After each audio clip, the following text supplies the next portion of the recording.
Om Namo Bhagavate Vasudevaya. Om Namo Bhagavate Vasudevaya. Om Namo Bhagavate Vasudevaya. Om Namo Bhagavate Vasudevaya. Om Namo Bhagavate Vasudevaya. Om Namo Bhagavate Vasudevaya. Srimad Bhagavatam, Canto 1, Chapter 12, Text 20, Translation and Commentary by His Divine Grace, A.C. Bhaktivedanta Swami Prabhupada. Eshaha Data Sharanyaha Yatha Hi Oshinaraha Shibihi Yashaha Vitanita Svanam Doshyantihi Iva Yajvanam Esha Data Sharanyascha Yatha Yaushini Nara Shibihi Yasho Vidinita Svanam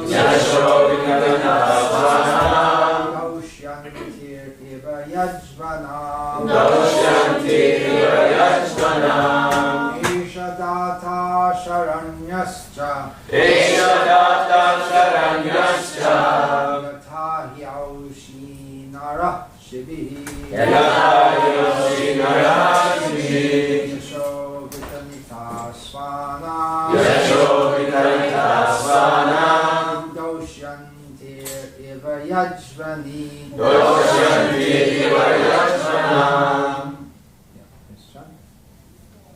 Eshadata Sharanyascha Tahi Anushi Shibihi Yasho Vitanita Svanam Dosyanti Iva Yajjavan Eshadata Saranyascha Tahi Ashunara Sibi Yasho Vitanita Svanam Dosyantir Eva Ejvanam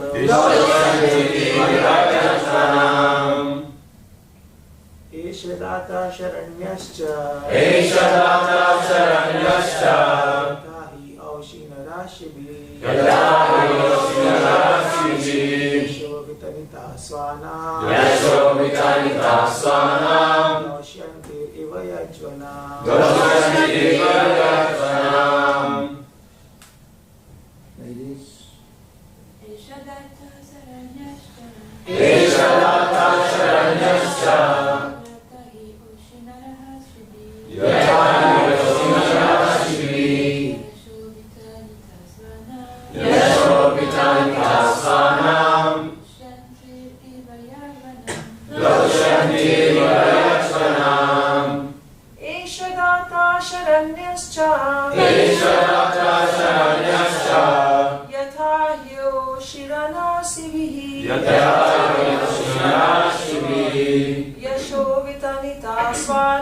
Yasho Vitanita Svanam Doshyanti Iva Yajvanam Eshadata Sharanyascha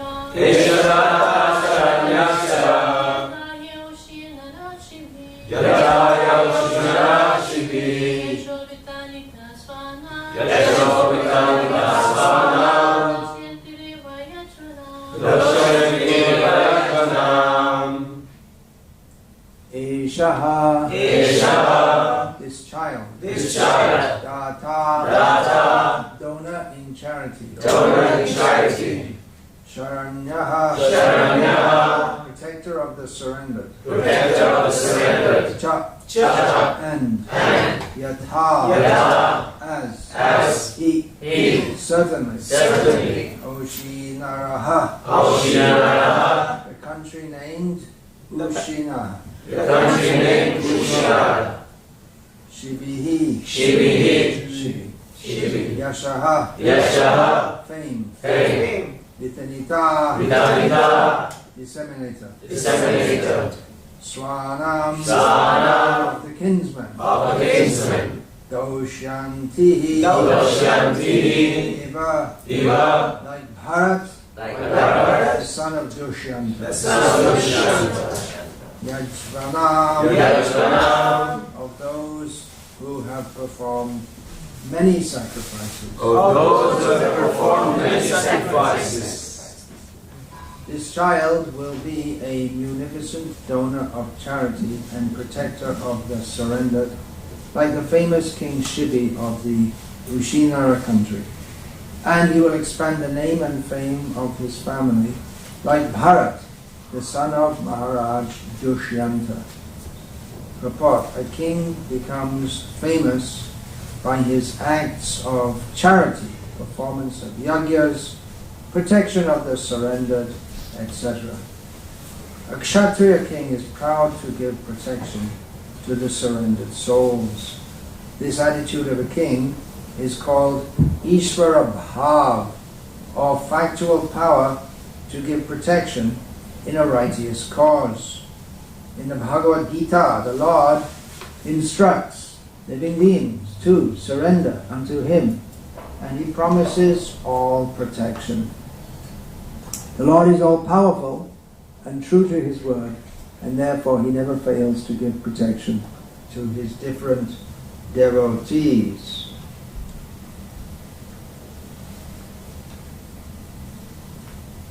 The king, being the representative of the Lord, must possess this attitude of giving protection to the surrendered souls at all risk. Maharaj Shibi, the king of Ushinara, was an intimate friend of Maharaj Yayati, who was able to reach the heavenly planets along with Maharaj Shibi.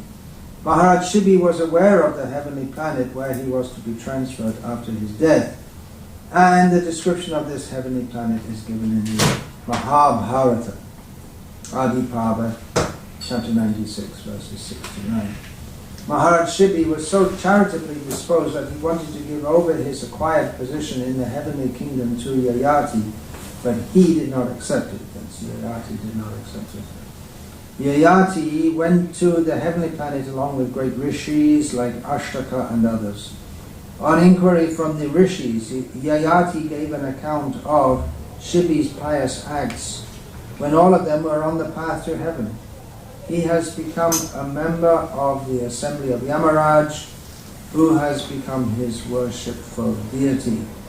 As confirmed in the Bhagavad Gita, the worshipper of the demigods goes to the planets of the demigods, Yanti Deva Prata Devan.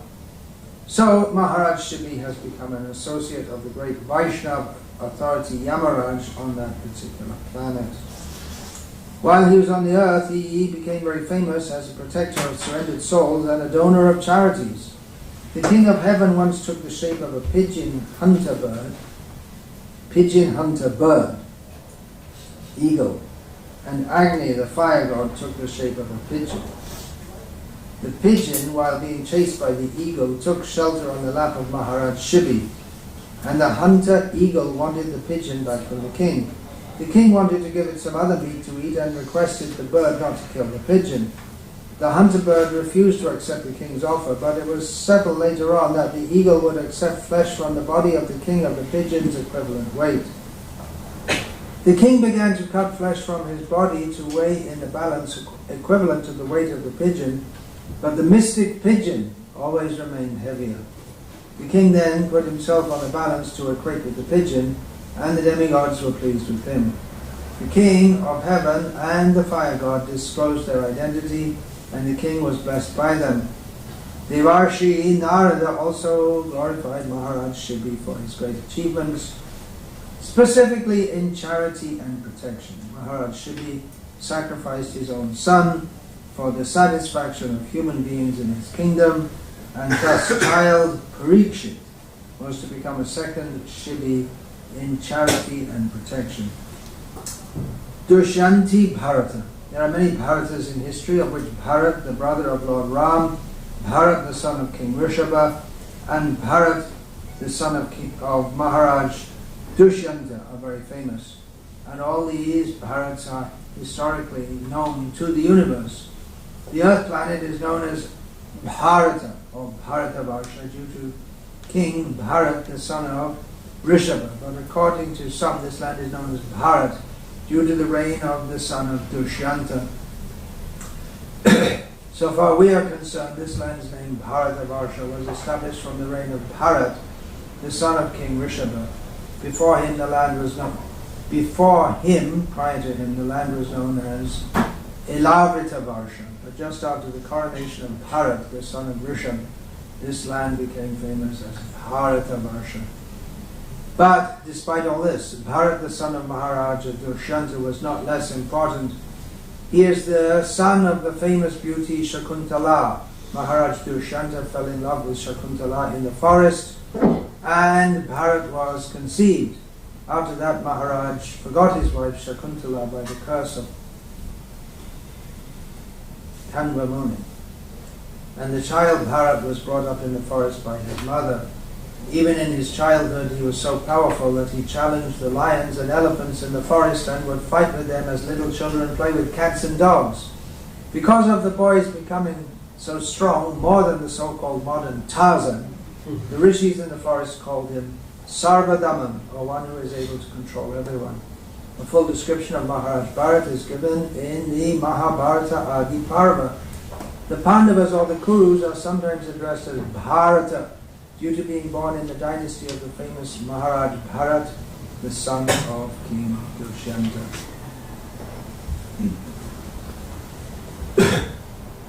Om Jnana Timirandhasya Jnananjana Shalakaya Chakshurmilitam Yena Tasmai Shri Gurave Nama Shrishtam Shaktiputram Atra Suri Rupam Tasyam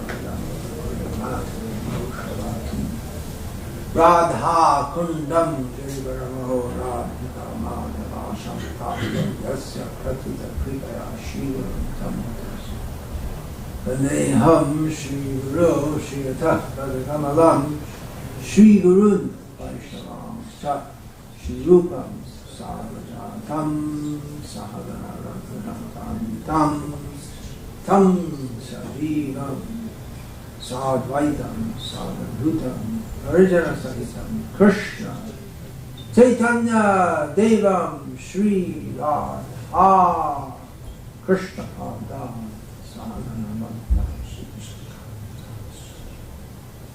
Guru Vaishnav Bhagavan, Kineshwaran, and Vaibhagadashan, Anayamshi, Vaimichabhamsi, Takura.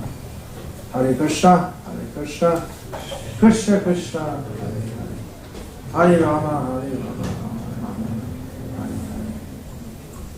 First words in the purport: a king becomes famous.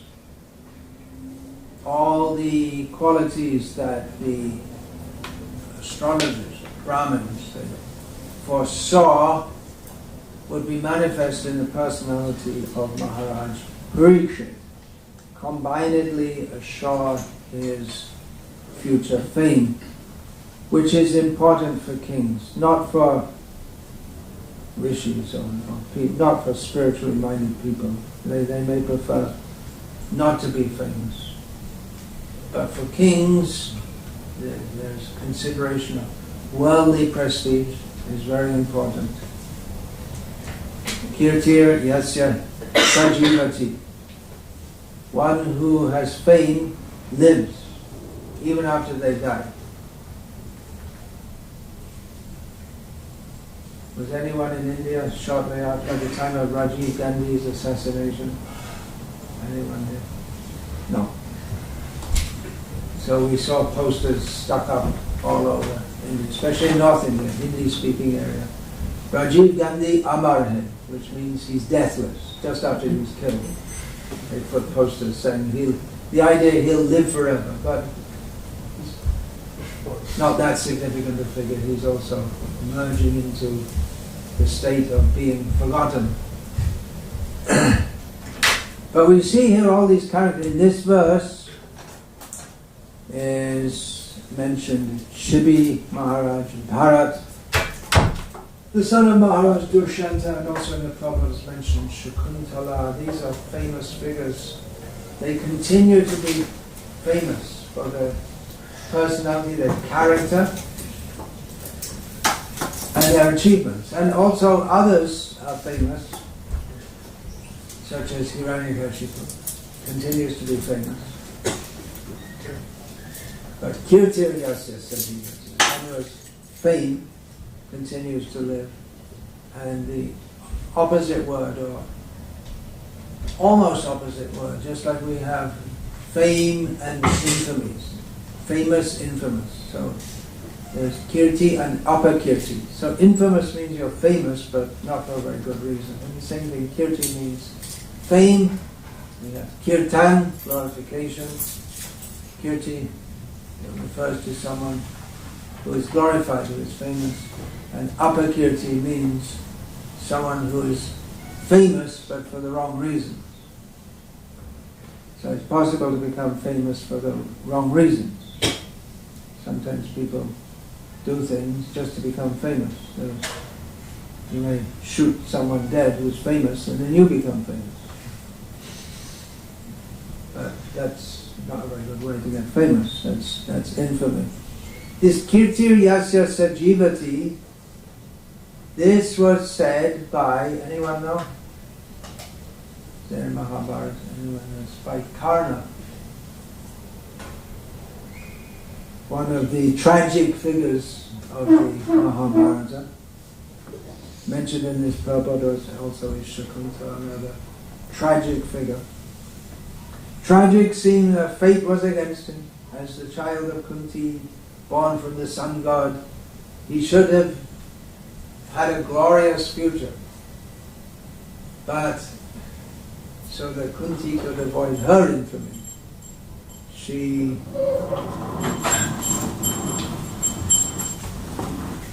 floated him in the water, just as happened to a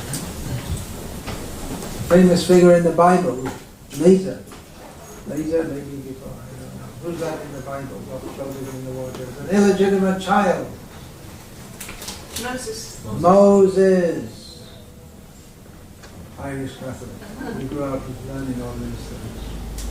Moses, so it seems to have been a common strategy for disposing of illegitimate children in history. Float them in the water and God will look after them. And in the case of Karna, it was, who looked after him? Radha, but not this Radha, male Radha. So he became known as Sutaputra in Bhagavad Gita. Arjuna refers to Karna as Sutaputra, insultingly.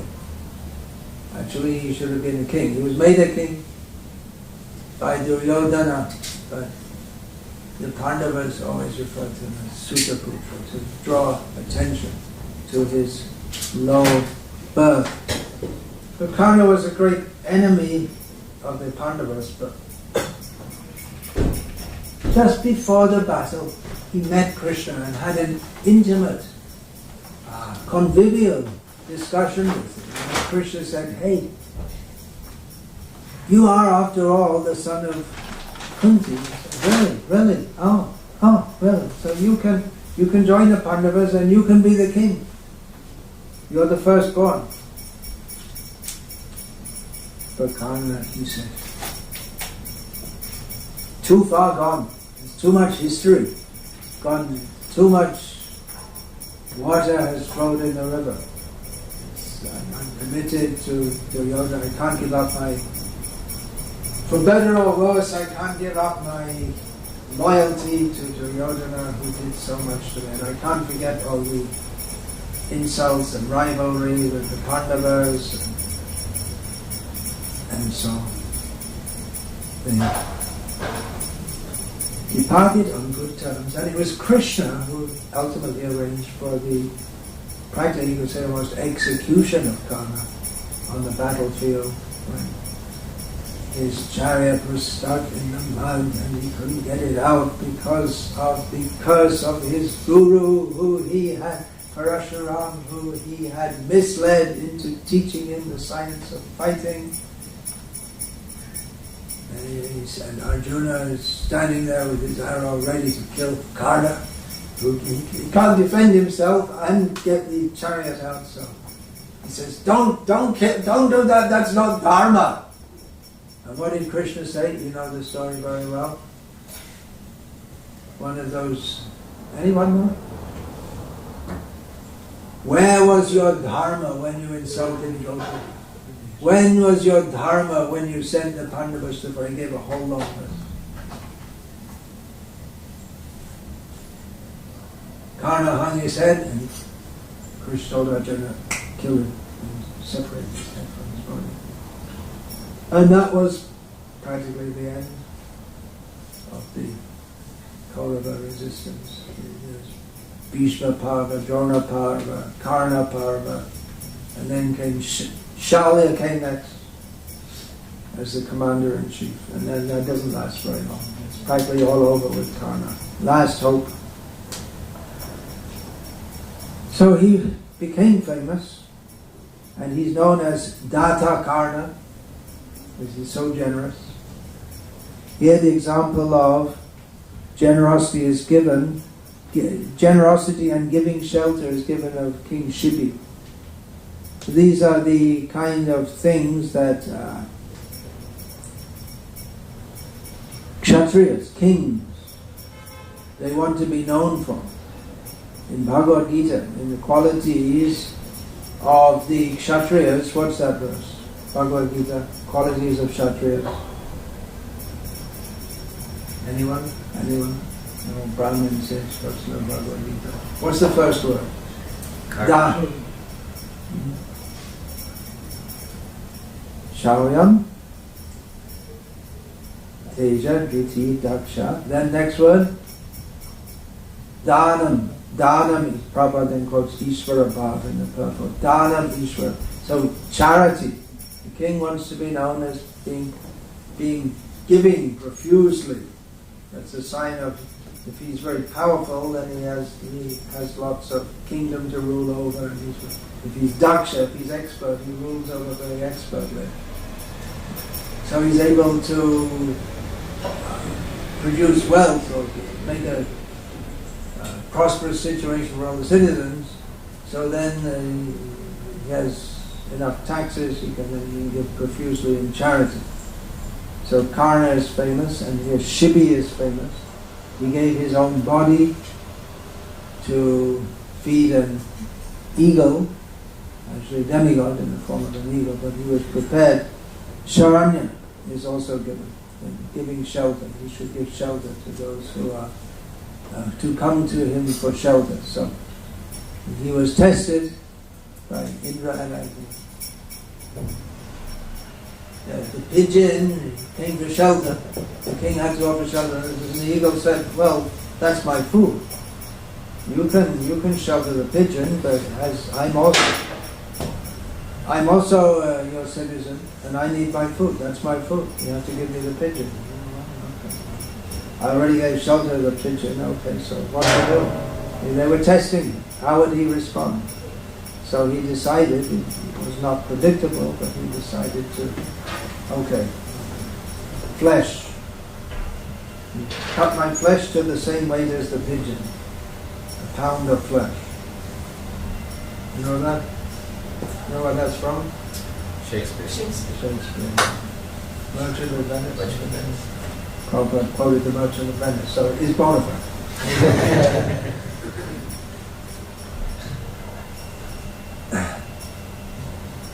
But it wasn't enough. He cut his flesh, so he cut more flesh, and it wasn't enough. So then he put himself on the stone. Okay, you passed the test. Very good. What a test. The kings want to be famous. That is their desire. In terms of transcendental understanding, the desire to be famous is like every other material desire, is stupid. But the kings that we're talking about here, they want to be famous not just for the sake of people will remember me and put up a statue, the pigeons will pass their excrement on. But they want to be famous for the sake of upholding the qualities, the prestige of their family life. Parikshit, now his birth, and Yudhishthira and the other fathers, grandfathers, they want to know, is he going to uphold the tradition? It's so important to uphold the tradition in traditional families, in the higher castes. The people will know their ancestors all the way back to the original rishi. You know your ancestors? Back to the original rishi. Which gotra are you in? Gargya. Well, Gargya came at the time of Krishna. Garga and Gargya, they're different. But Bhaktivinoda Thakur, they're Kayastas, which are Shudras actually. But he also, in his, I believe it was Datta Kostuba, he traced out his whole family line all the way back to Chitragupta, who's the scribe of Yamaraj. Kayasta. Charan in North India, they call Charan.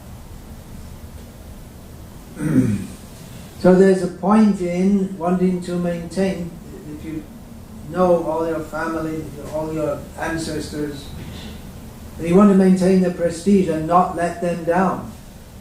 You have to come up to the same standard.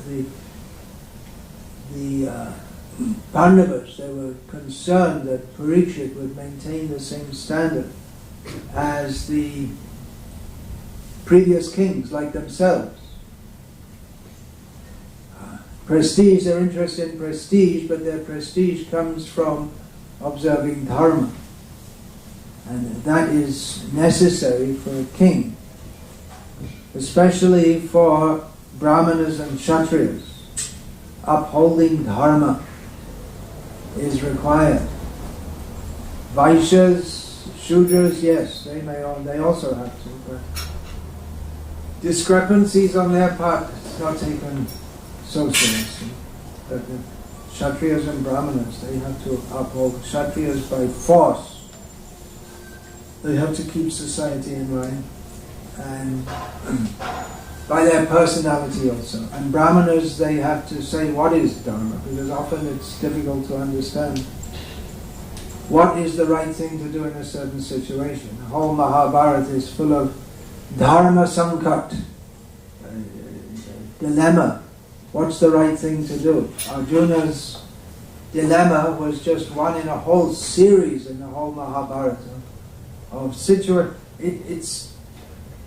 Mahabharata demonstrates through the stories, through the personalities of these great characters, what is Dharma by giving example, by giving the stories of their life, how they acted, how they chose to act.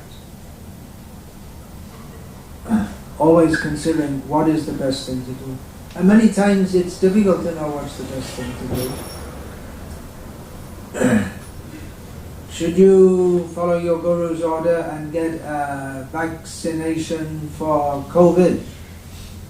2 years ago, raising that question could have caused a fist fight, almost.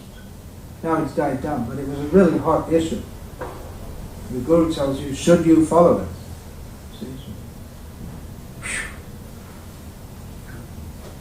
What's the right thing to do? What if you think your Guru is wrong? Are you allowed to think like that? Yes, we find that from Bhagavatam, we find that from Mahabharata. In the case of, again, Parashuram and Bhishma. And these are very complex issues. Life is very complex. Anyone notice? Life is very complex, even in a simple society, simple living, high thinking. But just the very nature of this world is complexity. Situation, the nature of social intercourse is that there will be complexity. Different people have different desires, different aspirations, different karmas to live out, which come in contact with each other. Krishna is arranging people come in contact with each other, with different karmic results which are destined to clash. What is that? Yamnita Kalihi? What is that in Kunti's prayers? Can you remember? And Prabhupada translates that. What is that? Yamnita Kalihi. Kali means quarrel or disagreement. It arises just by social intercourse. The clashes, disagreements arise. You can find that. Now we have the digital pundit. Previously you're supposed to learn all these things. What is it? One more. So Dharma, this is another major consideration. Here we're discussing the life of Parikshit, or the life to come of Parikshit Maharaj, by looking back at the lives of so many great personalities. That's also there in the 11th canto of Bhagavatam. One should learn from history. It's a symptom of the mode of goodness, that one looks back in order to look forward to the future. So by seeing the past, one should learn. But as is said with tongue-in-cheek, the only thing we learn from history is that we don't learn from history. The same mistakes are made again and again and again. But a person in the mode of goodness, which means a jnani, from the mode of goodness, jnana, knowledge should arise. Sattvam sanjayate. Well, one is sukham and one is jnana. So from the mode of goodness comes happiness, comes knowledge. Knowledge doesn't mean just book knowledge, but it means discretion, discrimination, understanding, wisdom. Now, a king has to protect Dharma. The sense of Dharma is not at all present in this Western, what's called civilization. It's absolutely absent. Sense of Dharma. An inherent sense of there is a universal there are universal principles of what should be done and what not should be done. These should be known. Otherwise, pravriting cha nivriting cha janana vidur asura. Those who don't know this, they're called demons. They may know Dharma. They may superficially have training in Dharma. We find even the demons in Srimad Bhagavatam. And here we're in the Bhagavatam, but we're covering topics of Mahabharata and Ramayana for that matter. So we find that Hiranyakashipu, then Duryodhana, they all had a sense of, they're all trained in Dharma. And they all said, Duryodhana, when he was dying, he said, I don't regret anything. I did so many sacrifices, I ruled the kingdom according to Dharma. He thought he was ruling according to Dharma, but he made the major mistake. You got everything right. It's just like you're an expert in mathematics. The only part that you're not very good at is arithmetic. So you understand all the complex principles of calculus, imaginary numbers, and all kinds of things like that. But then you're poor at arithmetic, and you don't have all these things to do your arithmetic for you. and therefore you get the calculation wrong. So the same way, Duryodhana, Hiranyakashipu, they may have been very expert in understanding Dharma. When Hiranyakashipu ordered Prahlad to be killed, he cited a dharmic principle that a thorn is to be removed with a thorn. This boy will destroy the whole family tradition. He was the same thing that the Brahmanas are telling Yudhishthira, this boy will uphold the family tradition. So Hiranyakashipu also wanted Prahlad to uphold the family tradition. The only problem was that the family tradition of the Daityas is that they're inimical to the Devas. And in this way, they see Vishnu as another one of the Devas. He's another. So they're inimical to Vishnu. And so they have a sense of Dharma. And often they do things right. Just like you find, for instance, we don't find divorce in the Bhagavatam or in the Mahabharata. Maybe in Mahabharata's vast, there may be something similar, but hardly, rather the opposite. Just the opposite story. Just like we have Shakuntala is mentioned here, Dushyanta rejected her, but that's a whole big story, and it's not out of the sense of divorce, but out of ignorance. He'd forgotten that she was his wife because he was cursed to forget. It says here Kanva Maharaj in the purport, but famously it's Durvasa who did that. So that's a whole story. And then the women didn't go and make a court case against the king. That would be difficult because he's the ultimate legal authority in the land. No, even actually he has to consult the Brahmanas also. It's quite it's in Vedic culture. It's quite possible. You see in the previous purport, Srila Prabhupada refers to Ramachandra, who he would have an open court. Anyone could complain against the king also, if there was a valid complaint.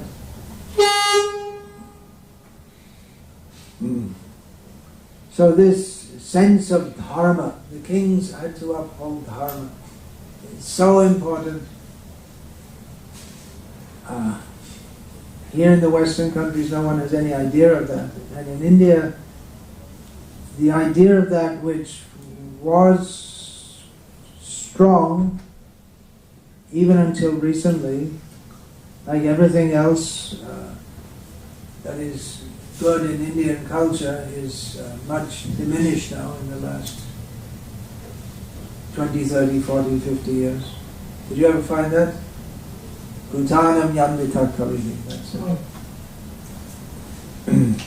Manye tvam kalamishanam anadi nidanam vibhum samam sarvatra charanta sarvatra bhutanam yamdita kali. Yeah, so bhutanam yamdita. Dissension between living beings is due to social intercourse. What did the Prabhupada say? That at the end of the translation. The dissensions between living beings are due to social intercourse. Due to social intercourse, yeah. So social, just naturally, by people coming together, there are clashes. That's the nature of this world. Now, Vaishnavas, or transcendentalists, are supposed to be above the platform of Dharma, Varnashrama Dharma. And the kings, such as Parikshit, they're on the... He's a great pure devotee of Krishna, but a major service he has to do is to uphold Dharma in society. There are two ways of being outside of Varnashrama Dharma. One is to be a Paramahamsa, Avadhut, who doesn't follow any rules and regulations, because he's beyond them. And the other way is to be a Mlecha, Chandala, Yavana. You're below them. And it's a great mistake, in my humble opinion, I guess I should qualify that, of contemporary Vaishnavism, that we presume ourselves to be transcendental to Varnashrama considerations when we're not. We have the tendency to grossly fall into Maya, which means we're not transcendental to Varnashrama considerations. And we also, if we live within that kind of framework, Varnashrama, which Srila Prabhupada stressed so much, then that will help us to progress toward the stage of transcendental Dharma, which is Bhagavat Dharma, the stage of being pure devotees of Krishna. Chaitanya Mahaprabhu rejected Varnashrama. That was the first proposition of Ramananda Rai. Varnashrama Charavata Purushena Parakumar Vishnu Arati Nanyashtapto Shakana. How is Vishnu to be worshipped? Sadhya Sadhanata, the goal of life and how to attain it. Chaitanya Mahaprabhu wanted to hear from Ramananda Rai. Ramananda Rai, first of all, quoting Vishnu Purana, Shastra, very high Shastra, levels of Shastra, Vishnu Purana, very high Shastra. He quoted that by worshipping the Supreme Lord, following the Varnashram system, one can satisfy Lord Vishnu. And there's no other way to satisfy him. Bhagavad Gita also says, Svakaramana tam abhyacha siddhing vindhiti manara. By performing one's own work, which means within Varnashram. Mostly the word karma we find in Bhagavad Gita. Well, it has various connotations, but niyatam kuru karma tvam, always do your work.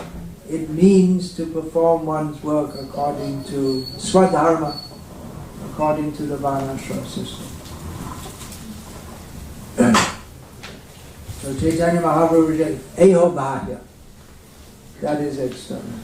Srila Prabhupada clarified this once. He said Chaitanya Mahaprabhu didn't reject it as being bogus, but it was superficial to what Chaitanya Mahaprabhu was pointing to, which is Krishna prema. But then even in the verse which Chaitanya Mahaprabhu accepted, sthane stita, you go on hearing about Krishna within your own position. That means within Varnashram. If you're a belly dancer in a London disco, that generally wouldn't be considered within sthane stita. That's a very good situation to, I know, belly dancing maybe out. No, it won't be out of date because lust is never out of date, right? There's different ways to express it. Some things are easily dovetailable into Krishna's service, other things not. So, like that being I don't know now, everything's changing in London every second, like everywhere else in the world. Soho used to be famous for striptease and all that, still probably, is it? Yeah. You should know. Because you live here. You walk around the corner, even in the daytime, the prostitutes are hanging out just in case there are any customers. So that's not a very suitable position for dovetailing in Krishna's service. Of course we have Pingala mentioned in the Bhagavatam also. She also became self-realized, the prostitute. But it's generally not recommended.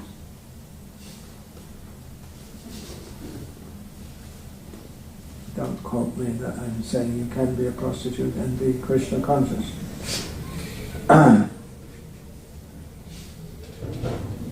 So this Varnashram, all these personalities are being mentioned. They're famous. They all act within the constraints of Varnashram Dharma, and they're being mentioned. These personalities are being mentioned as the exemplars who Parikshit Maharaj will emulate. They're being mentioned not for their devotional qualities per se, but for the fact that they acted ideally within Varnashram society. The king is supposed to be the exemplar of Dharma. He upholds that, and he himself personally acts like that. A king can attack a neighboring king according to Dharma. A king can or should, if he has enough strength to overcome a neighboring king, he should do so if the neighboring king is not ruling properly according to Dharma. It becomes the duty of a neighboring king to attack him and take over his kingdom and institute proper rule. This is required. Ishvara Bhav. Srila Prabhupada quotes here. That's one of the qualities of the Kshatriyas. We find in the Bhagavad Gita, before that, Krishna says the qualities of the demons, the bad qualities of the demons, Ishvaroham, the first one is mentioned. I am the controller. Ishvaroham aham bhogi, siddhoham balavan suhi. I am the controller. I am the enjoyer. I am perfect, powerful and happy. But then just 2 chapters later we have the Kshatriyas.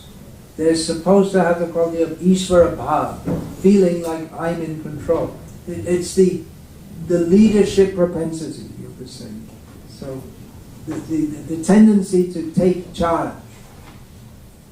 Some people have that naturally. Some people are natural leaders. Most people are natural followers. The idea of egalitarianism, everyone should have the same rights and be the same, but it's ridiculous from the outset. You even find cows, if they're allowed to live naturally and wander around in a herd, that they'll be the top cow. She doesn't go first. She goes number 3 in the line. Pecking order among chickens. Who's the top chicken? Pecking order.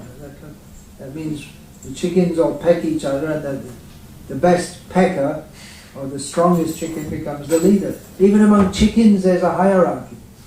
And we want to make it null and void or absent in humans.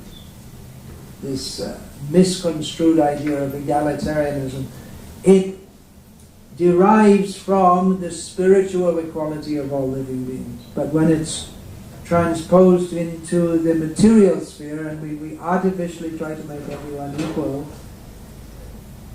it doesn't work. As has been amply demonstrated by attempts at communism. The 20th century history of the human race was largely impacted by communism. It was a good idea. Sounds like a good idea, right? Everyone works according to their capacity and takes according to their need, but that just presumes that everyone's a Paramahamsa, which they're not. So the Vedic Varnashram system is also imperfect, right? Why is it imperfect? Given by God? Well, you're never going to find a perfect Varnashram system because it is for regulating imperfect people. To regulate them means to control them and to guide them in such a way that they don't submit to their own imperfections, and it helps them to come up and become purified and overcome their imperfections. The system of Varnashram is the best system. There's the greatest Englishman who ever lived, Winston Churchill, said that democracy is a terrible system of government, but it's the best we've discovered yet. But he's wrong. Well, they didn't discover Varnashram.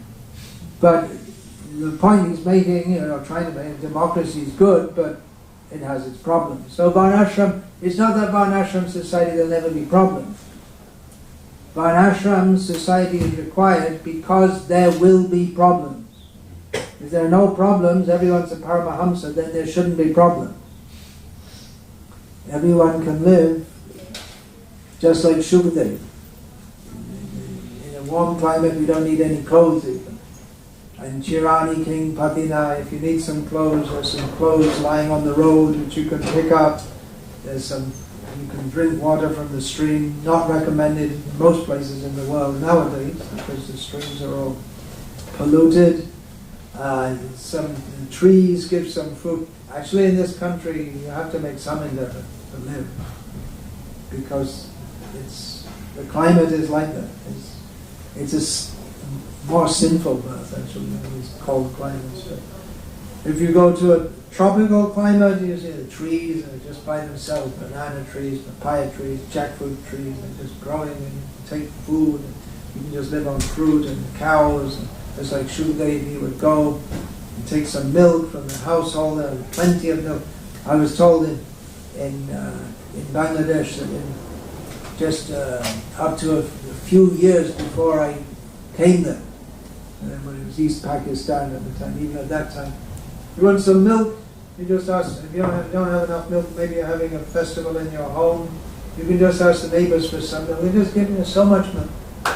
It used to be in India in the villages, you see old footage going back to the 1940s. People having huge herds of cows. Huge. Now people, let's say, have you have in the Goshala in Bhaktivedanta Manor, how many? 15 or something. It's huge herds of cows. People have so many cows. And then milk, and then ghee. And ghee is for yagyas. Keeps the cycle going on. Cows are so important. So the Varnashram, that is for regulating society. It's the best system for regulating society. But there will be imperfection.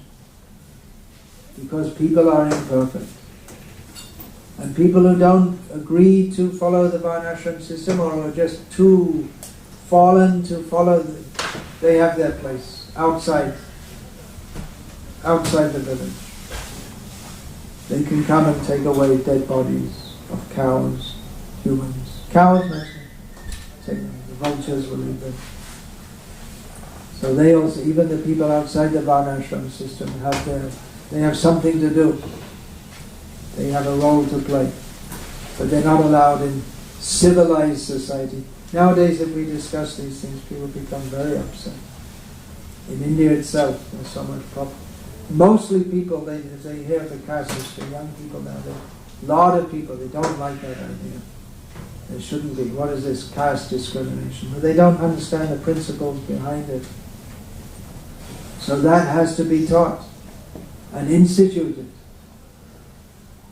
It's a great challenge for the followers of Srila Prabhupada to do that. We're supposed to at least start it by now.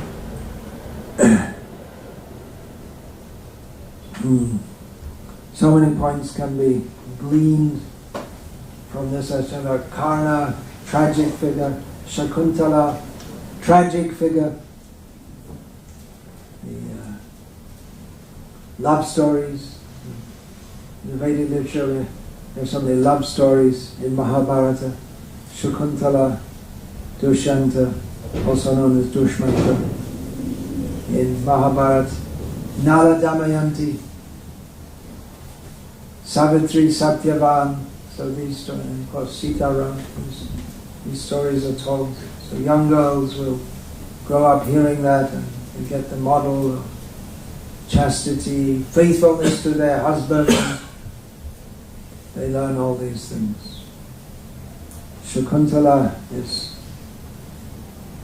such a sad story with a happy ending, love story. It is well known even. So many movies have been made in Indian languages. Even this year there was one made, Shakuntala. You don't know because it wasn't in Hindi. In South India. Why do people like sad stories? What's the answer? I see the billboards for the movies. I wonder why do people want to go and watch the movies? They have on the billboards picture of someone with an angry look on their face, or a tense look on their face, or a miserable look on their face. Just around the corner. What is that? Les Miserables or something?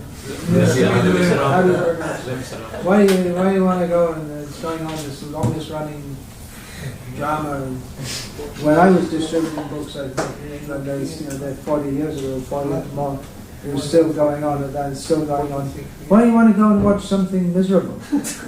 They're already miserable. I don't understand it. But it is a rasa, right? We have also in Radha Krishna, Sita Ram. It's a very sad story, but there's Ananda Chinmaya Rasa. It's spiritual bliss. It brings out the love, the deep love of Sita and Ram for each other.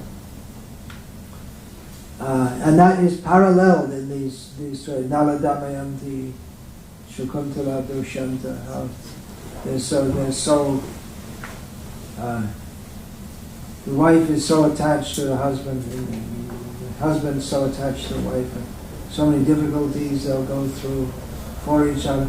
Oh, what about the story of Harish Chandra? That's got to be the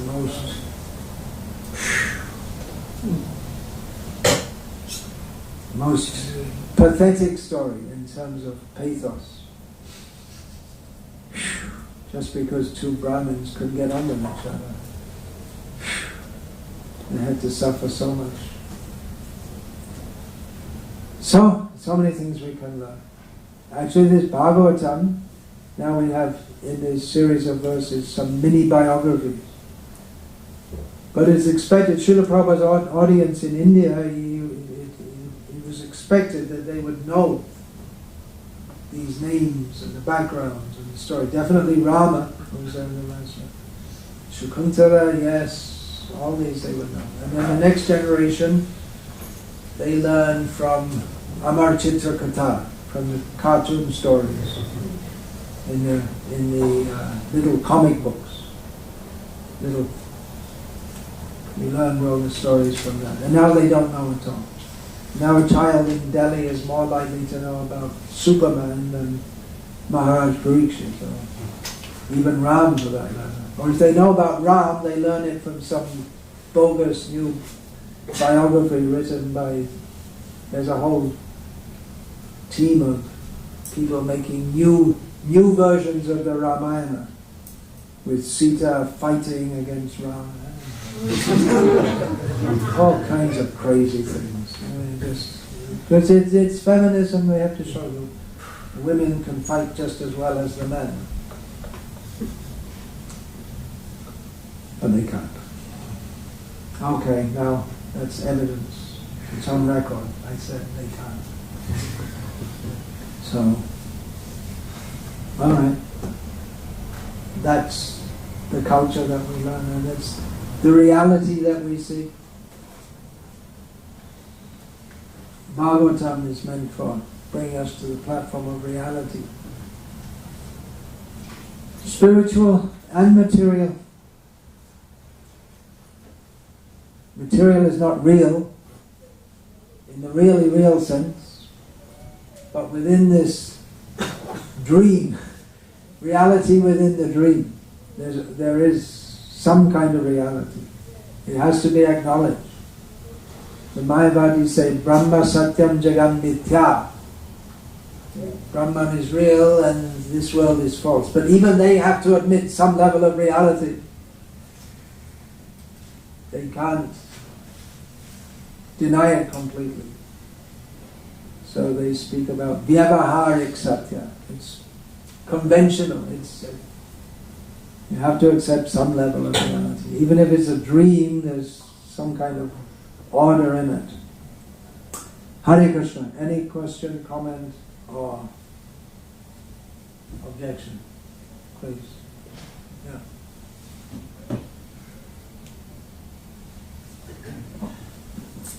What's the family connection of Dushyanta and Pandavas? Oh, now you ask me to learn all the family trees. Bharata, Bhagavad Gita we get again and again. Arjuna is called Bharata, means descendant of the Bharat dynasty. So I don't know all the names in between. You can look it up if you like. There's a whole bunch of kings in between.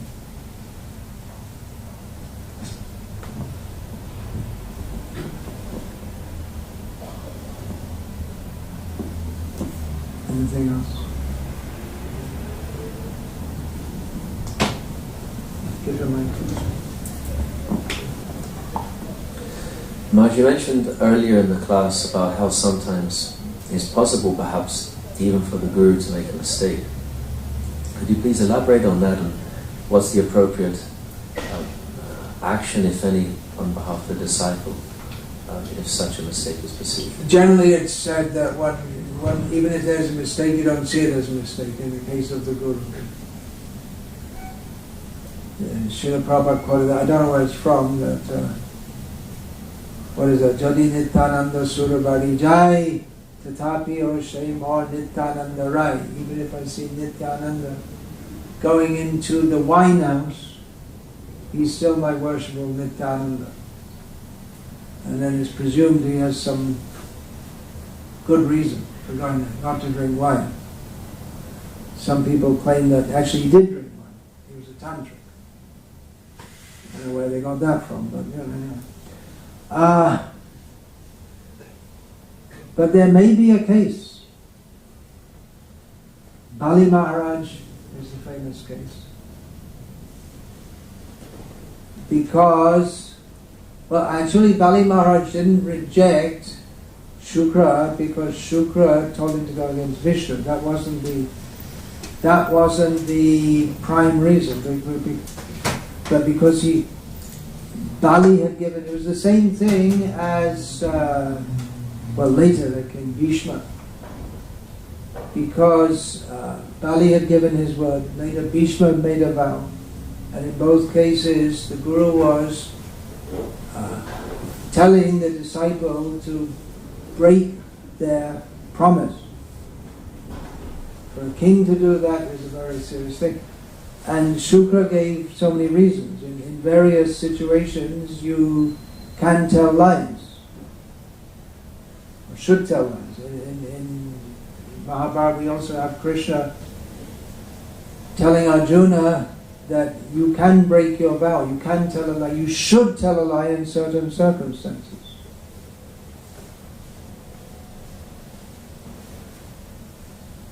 I believe it was the philosopher Kant who said, you shouldn't tell a lie even to save a life, because the principle of truth has to be upheld. But Krishna doesn't agree with that.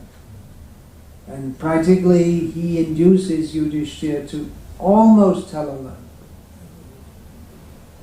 Or the effect is that of telling a lie.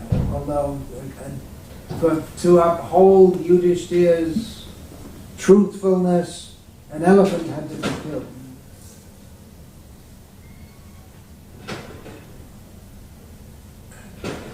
So these are all complex matters of Dharma. Under what's it becomes very common. What's the right thing to do?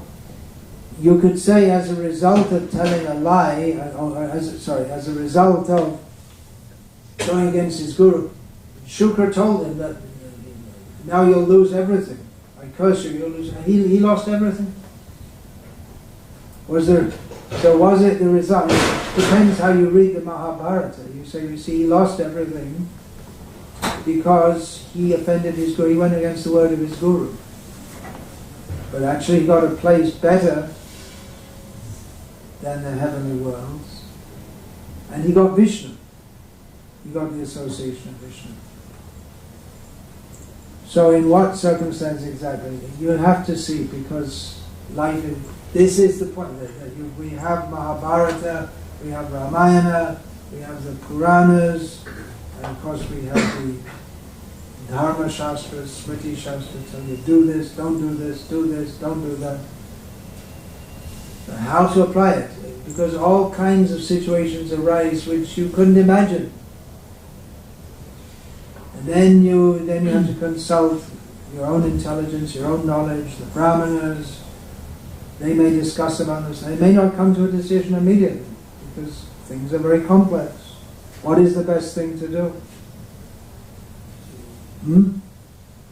Ashesha samplesha shamam vidatte gunanuvarnani shravanam murari. Here Bhagavatam. Well, you hear Bhagavad Gita, but then a question arises.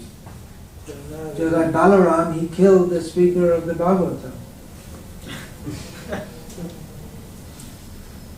which was considered wrong by the sages. He said, well, you're God, you can do it, so you can't actually be wrong, but it looks like it was wrong, so you better do some atonement, just to show people that you shouldn't go around killing the speakers of the Bhagavatam if you don't think they offer you enough respect. So if you say under what circumstances should... Well, the circumstances are given by Bhishma. He says, what is that verse? Guru rapi avaliptasya kaya kaya majanata utpanna pratipannasya parityago vidhiyate. Parityag, fully give up. Vidhiyate, you must do it. If the guru is not properly situated, doesn't know how to instruct properly, is fallen into sense gratification, you should give up.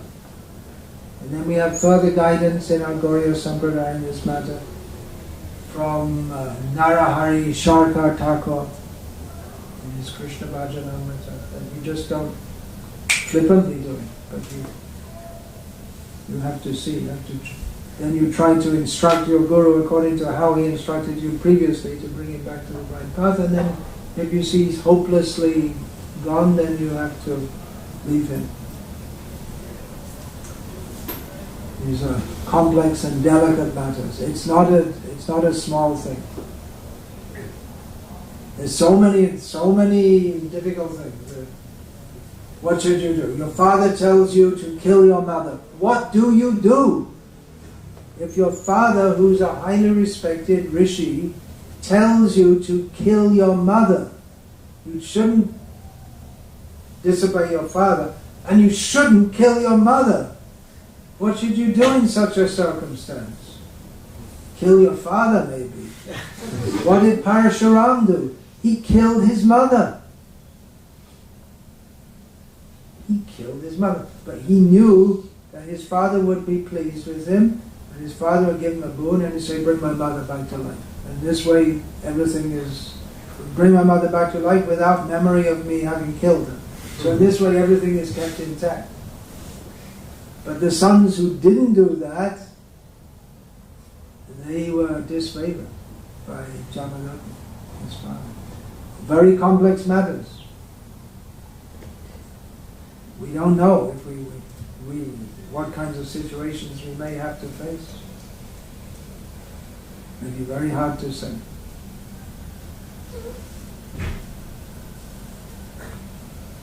Anything else?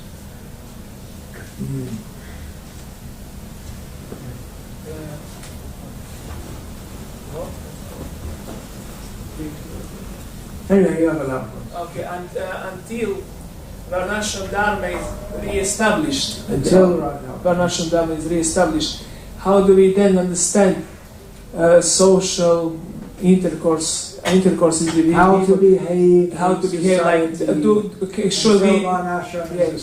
shall we listen adharmic father? Should you listen to an adharmic father? Yeah, and again, it's each case has to be seen separately. And on general principle, one should not follow anyone who's adharmic.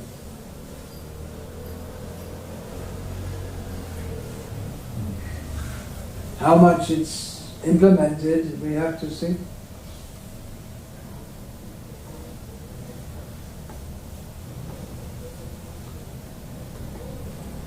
It should be instituted. Otherwise, we're running on at least among our devotees, otherwise we're running our society on the template of this Rakshasa civilization. And it doesn't work.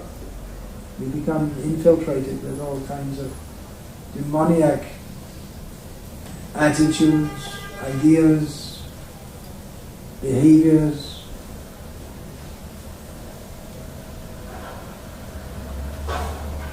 Hare Krishna. Alright, one more.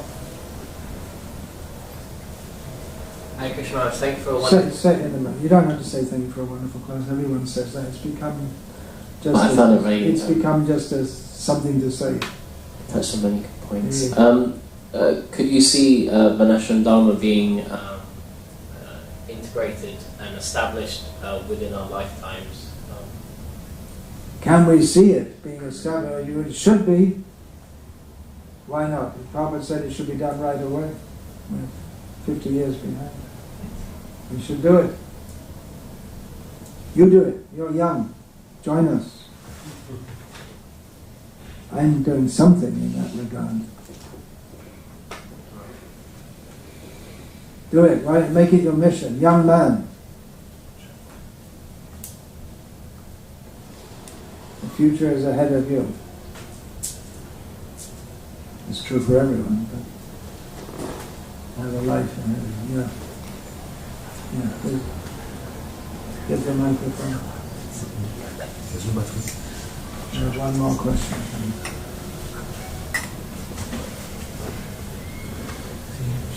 What happened? Battery's on, so please say and I'll repeat the question. Yeah, I just wanted to tell that because there are so many dualities and conceptions in all the scriptures and all the comments, it's very open ways to manipulate and all this information, and different gurus can tell different things. So it's very important nowadays to have the inner feeling and inner feeling. Yeah, otherwise you can listen be to careful all of your inner sides feelings. and be manipulated. Yeah, you can be. My inner feelings are lust, greed, anger, envy, pride, illusion. I'm very afraid of my inner feelings. That's why I'm so fortunate to have accepted the Guru. Yeah, you can get in a mess with your inner feelings, or you can get in a mess with it by misinterpreting scripture. Many ways to get in a mess.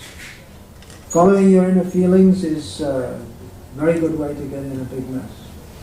Unless you happen to be self-reliant. Unless you happen to be things we should trust. Not only Guru, not only Shastra, and not only Sadhu. 3 things at least. Okay, thank you very much. She's giving me Bhagavatam class tomorrow? Yes, I'm at this moment giving Bhagavatam class. Have a nice day. Alright, we'll leave it there. I've been wished a nice day by the great Vedic scholar, so it should come true. Hare Krishna. So it's back to the Vikasa Swami Maharaj Ki. Srimad Bhagavatam. Jai. Shri Prabhupada. Jai. Shri Varnasrama Reorientation.